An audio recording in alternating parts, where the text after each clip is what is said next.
Siamo in collegamento con Massimo Colomban, buongiorno. Buongiorno. Imprenditore famoso qui nel territorio dell'Alta Marca Trevigiana e non solo.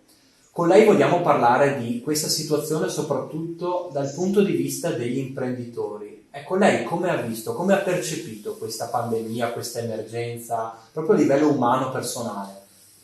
Ma diciamo è stata un'improvvisazione, una cosa che non è mai successa, credo, nemmeno per le generazioni passate, a parte le guerre. Questa è una guerra biologica, ma è comunque una guerra. Quindi che cosa abbiamo? Abbiamo visto sparire, dileguarsi praticamente tutte le prenotazioni per prime dall'estero, che per noi rappresentano il 50% di Castelbrando, e via via, ma nell'arco di pochi giorni, anche tutte le prenotazioni italiane. Poi sono arrivati i decreti, imposizione di chiusura della SPA, poi dei ristoranti. Alla fine, pur potendo tenere aperto l'hotel, non ci sono clienti che vengono, quindi abbiamo dovuto chiudere. Di fronte però a una struttura, e credo che questo valga per i bar, per i ristoranti, per tutti quelli che agiscono nel campo del turismo, noi abbiamo delle strutture con dei costi fissi. In tutto il mondo il governo ha pagato, ha dato un grosso sostegno, fin da dopo 3 giorni, 10 giorni, vediamo l'Inghilterra, la stessa Germania, gli Stati Uniti, eccetera, mentre da noi non è arrivato una lira da nessuno. E se non è arrivato in questi giorni nemmeno la cassa integrazione per le 50 persone circa delle varie aziende che conducono Castelbrando.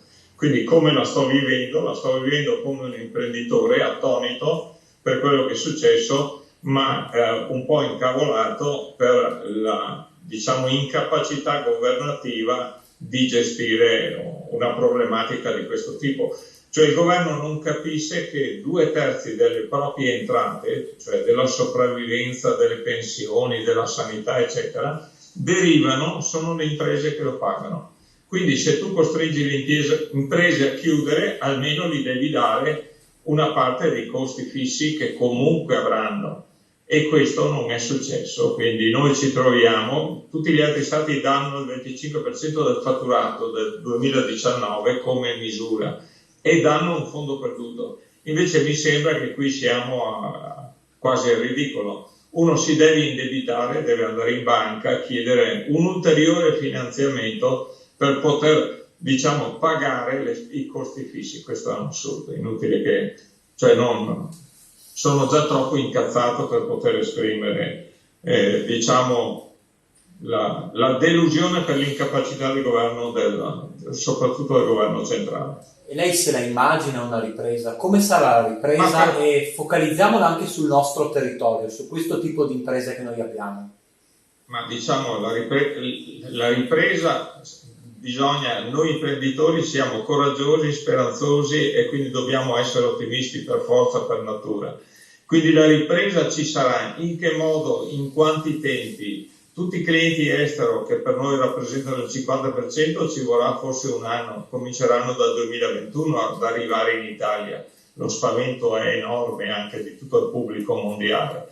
Stessa cosa vale per la congressistica. Le aziende che già soffrono, che una percentuale di queste purtroppo chiuderà perché il governo le ha fatte chiudere sostanzialmente, impedendo di lavorare. I costi fissi le stanno ammazzando e non sta arrivando nessun sostegno se non degli ulteriori indebitamenti che le imprese dovrebbero fare.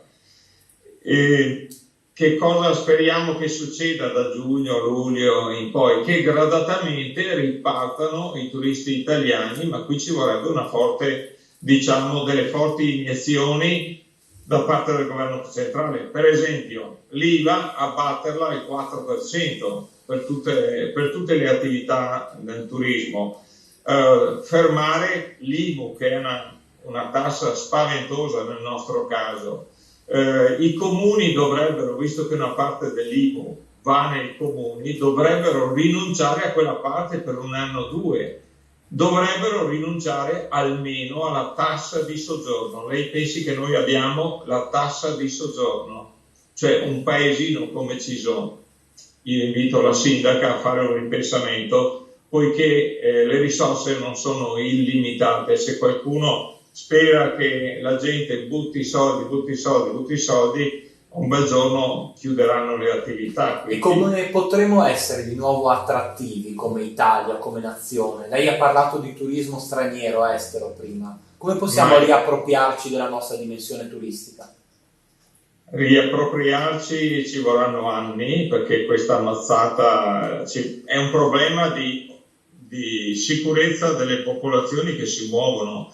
Quindi serve un rilancio del brand Italia, e questo lo deve fare il governo centrale. E abbiamo sbagliato nella comunicazione. Come abbiamo comunicato questa emergenza, anche a livello internazionale? Molto male, perché siamo stati i primi ad essere colpiti e ci hanno visto come dei sozzoni che non sapevamo organizzarci, no? Ancora oggi in parte. Poi, sfortunatamente per loro, è arrivata anche da loro l'ondata di virus, e quindi si sono resi conto che forse l'Italia aveva gestito non proprio male, al di là di una serie di improvvisazioni. Se pensiamo che sono 120 medici, mi sembra, già che sono morti purtroppo per mancanza di avere le protezioni, questo è grave. Cioè, queste cose qui vanno addossate logicamente a chi governa, a livello centrale, a livello regionale, al di là che la nostra regione è stata gestita nella maniera migliore, diciamo, rispetto a tutte le altre italiane, quindi non possiamo che dire chapeau al nostro presidente Luca Zaia. Ecco, può apparire in conclusione una frase abbastanza scontata: si potrà ripartire dalla bellezza. Bastasse la bellezza. Ci sono, come in tutte le cose, ci serve un mix di azioni concomitanti, energiche, forti, per far ritornare il turismo, cominciando dal turismo italiano. Per esempio, qualcuno dice detraendo la spesa turistica dalle tasse. Io dico basterebbe azzerare tutte le tasse e l'IVA che pesa sul turismo, e ricordiamoci che il turismo è un 20% del PIL nazionale. Quindi se il governo non avrà la capacità, l'intelligenza, io direi, di smetterla di odiare le imprese e rendersi conto che le imprese sono la sua sopravvivenza, quindi io spero che i governanti capiscano, e se non saranno questi saranno i prossimi, perché verranno spazzati via se non metteranno mano a far ripartire l'economia. Quindi se non capiscono che le imprese in generale, anche le imprese manifatturiere, quelle dell'alimentazione, sono alla fine i tesori delle nazioni, perché le imprese permettono alla gente di lavorare, di creare reddito, di fare export, di pagare quindi la bilancia energetica. Quindi il nodo centrale, il problema centrale dell'Italia è questa deleteria, per dire autolesionista mentalità, di avercela sempre su con quelli che fanno impresa, senza andare a guardare che ci sarà magari quello che non si comporta bene, ma il 95% si fa un mazzo per decine, 10, 15 ore al giorno per mandare avanti le proprie imprese, per occupare la gente, per mantenere la parola, pagare gli stipendi a tutti, e questo crea la ricchezza di una nazione. Abbiamo ammazzato una parte di queste, stiamo ammazzandole come governo. Io spero che si ravvedano quanto prima, che cambino completamente metodologia verso le imprese, aiutandole in primis con fondi perduti, non con ulteriori indebitamenti, che vuol dire forse non ti faccio morire subito, ma ti faccio morire fra 6 mesi, il che è pazzesco. Noi la ringraziamo per aver condiviso con noi queste riflessioni, le auguriamo un buon lavoro e anche buona fortuna. Ecco, mi spiace non riuscire ad essere troppo ottimista, ma diciamo, il coraggio non manca, però bisogna che facciamo capire a chi ci governa che cosa serve per mantenere in piedi le imprese. Grazie.